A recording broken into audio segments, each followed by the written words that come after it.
जे ही तुम्हारे गृहस्थ में घरों में पहले होता था, अब तो भगवान जाने, जे ही पहली रोटी तवा में गई तो वो निकाल करके पक्की रखी जाती थी गौग्रास के लिए, पहला रसोई में। तो इसमें लिखा प्रतिदिन स्वभोजनम, पहले स्वयं भोजन न करके गाय के लिए ग्रास निकालना चाहिए।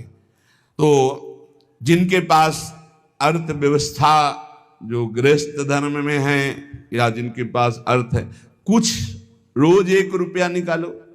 हम कह रहे रोज निकालो तो महीने में 30 रुपया होते, 30 रुपया में एक गाय को हरी घास तो एक टाइम पवा ही सकते हो ना, बहुत नहीं है तो 1-1 रुपया निकाल के अगर एक गाय को चारा दोगे तो एक बार का भोजन तो हो ही सकता है। 30 रुपया में हरी घास जाकर के उसके दावा एक बार तो पवा दोगे ना।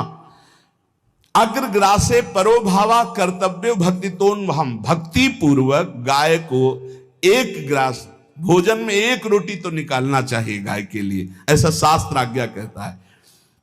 जो ऐसा करता है अपने आहार से 1 रोटी निकालकर गाय को देता है और स्वयं 3 रोटी भले पाले 1 रोटी गाय को दे दी, तो बोले उसकी दुर्गति नहीं होगी, अर्थात उसके अंदर भाव बढ़ता चला जाएगा वो भगवान की भक्ति में। और जो प्रतिदिन गौग्रास निकालता है, अर्पित करता है, तो उसको अग्निहोत्र करने का फल मिलता है, उसके पितरों को तृप्ति मिलती है और समस्त देवताओं के पूजन का फल मिल जाता है जो गौग्रास निकालता है। जो मूर्ख मनुष्य, जैसे अब गाय दूध नहीं दे रही, मार डंडे डंडे मार रहे हैं, इंजेक्शन लगा रहे हैं, ऐसे वैसे कर रहे हैं, उसको ताड़ना दे रहे हैं। धर्मराज जी पहले अपने नरक में ले जा करके उसके कहते थोड़े थोड़े तिल तिल करके पहले इसके हाथ काटो, मरना है नहीं वहां। अब आराम आराम से थोड़े थोड़े पहले हाथ वर्जिता है, इन्हीं हाथों से गाय को मारा था ना, तो ऐसे थोड़ा थोड़ा काटा जाता है उसके हाथ। जो गौ के शरीर को स्नान कराता है, गौ के शरीर को कीट आदि से मच्छर आदि से रक्षा करता है और खूब अच्छा अच्छा पदार्थ गौ, केवल दूध के लोभ से नहीं, ये हम गौ सेवा की बात कर रहे हैं।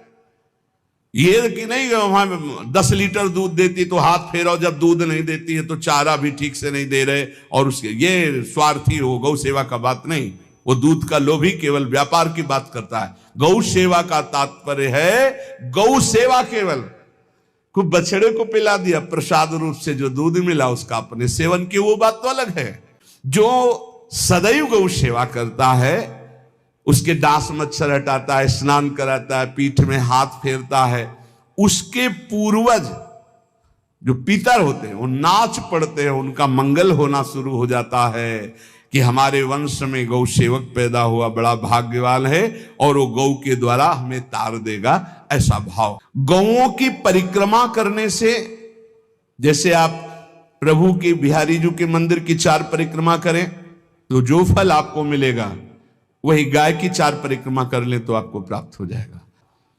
गाय के गोबर से जहां लेपा जाता है वहां जिस देवता का आवाहन करोगे वही देवता आकर विराजमान हो जाएगा। अपवित्र भूमि में भी यदि गाय के गोबर का लेप कर दिया जाए तो परम पवित्र मानी जाती है। गाय बहुत पवित्र, जहां वो बैठती है, जहां वो मूत्र त्याग करती, गोबर त्याग करती, वो स्थान तीर्थ तुल्य पवित्र माना जाता है।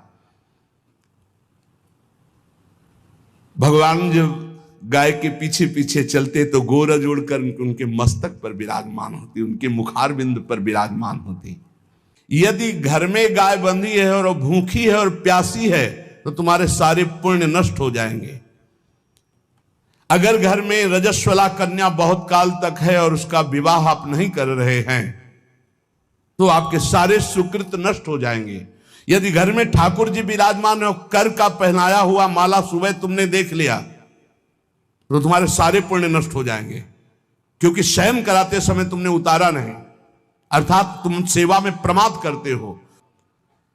जैसे सुबह श्रृंगार किया तो रात्रि के शयन के समय वो हटा लेने चाहिए माले। जब हम शयन कराते हैं तो भले पुष्प शैया पे शयन कराएं पर माला नहीं धारण कराएं। श्रृंगार का माला अगर दूसरे दिन दर्शन किए क्यों पहने ठाकुर जी तो तुम्हारे सुकृत नष्ट हो जाएंगे। यदि गाय हरी हरी घास चर रही कहीं और तुमने डंडा ऊपर प्रहार किया, लाठी मारी, तो तुम्हारे पितर खोपड़ी के बल नरक जाने के लिए तैयार हो गए। ये लिखा है। गौ सेवा हमारे सनातन धर्म में बहुत बड़ा स्थान गौ सेवा का है। पर एक बात ध्यान रखें, इन सब सेवा का फल है भगवान के चिंतन में निरंतर वृत्ति डूब जाए। हमारी एक एक वृत्ति, एक एक क्षण भगवान के चिंतन में डूब जाए। अगर नहीं तो हम आपको उत्तर दे रहे हैं, क्या महाराज नृग जैसा कोई गौ सेवक हुआ है दानी? भागवत में पढ़ लेना। करोड़ करोड़ गायों को, करोड़ों गौशालाएं थी, एक दो नहीं। इसलिए कह रहे हैं करोड़ों शब्द कि आप उसको कोई ज्यादा ना समझें। पृथ्वी के कोई भूमि के कण गिन सकता है, बारिश की बूंदे गिन सकता है, लेकिन महाराज नृग की गौएं जितनी दान की गई वो गिनी नहीं जा सकती थी, ऐसा वर्णन आता है। अरबों अर्बुद गौओं की सब स्वर्ण से अभिषिक्त करके ब्राह्मणों को दान करना। इतने बड़े गौ सेवक, इतने बड़े दान करने वाले, एक चूक हो गई, ना दान लेने वाले तपस्वी ब्राह्मण की गाय किसी अन्य ब्राह्मण को दान कर दी। और वो ब्राह्मण ने जब गाय देखी, बोले मेरी गाय चुरा ली। बोले महाराज नृग ने दी। महाराज नृग से कहा मेरी गाय है, तो उनका गौशाला में आ गई होगी, आपको 10,000 गौवें देते हैं, आप अपनी गाय। बोले मैं प्रतिग्रह नहीं लेता। जिसने दान लिया था उसने कहा गाय यही लेके जाऊंगा, तो उनका आप गाय छोड़ दीजिए, आपको 10,000 गाय देते। बोले नहीं लूंगा। बस अनजाने के अपराध ने गिरगिट बना दिया था, कुएं का गिरगिट। पर भगवान बड़े कृपालु हैं, गौ सेवक थे, इसलिए गोविंद द्वारिकाधीश जी ने उनका उद्धार किया। हमारे सनातन धर्म का स्वरूप है, जहां मां पदवी दी गई है गांव को, गौ माता कहा गया है। गौ में समस्त देवता विराजमान है। गौ का बहुत बड़ा महत्व वर्णन किया गया धर्म शास्त्रों में, बहुत महिमा वर्णन की गई है गौ की। इसलिए जिसको भी, अगर नहीं अर्थ व्यवस्था है तो एक रोटी तो निकाल सकते हो ना। तुम्हारी रसोई में रोटी बने तो पहली रोटी निकाल लो, और आसपास जहां गाय बंधी हो तो उसको दे आओ जाकर, तो कम से कम धर्म का पालन हो जाएगा, गौ सेवा बन जाएगी। छल बल सो जीती भामनी, छल बल करके जीती भामनी, पिया करत मनुहारी श्यामा, पिया करत मनुहारी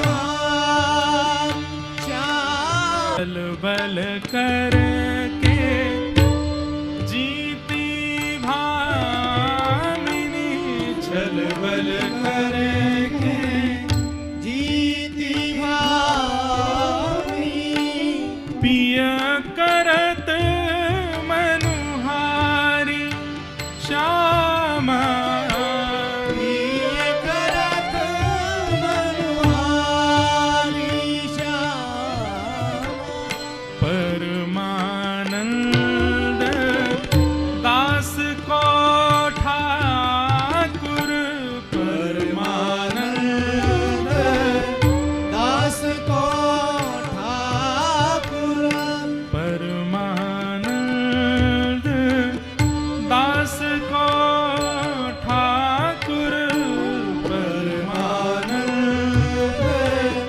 दास को ठाकुर, परमानंद दास को ठाकुर, परमानंद दास को ठाकुर, जीती वृषभानु दुलारी प्यारो, जीती वृषभानु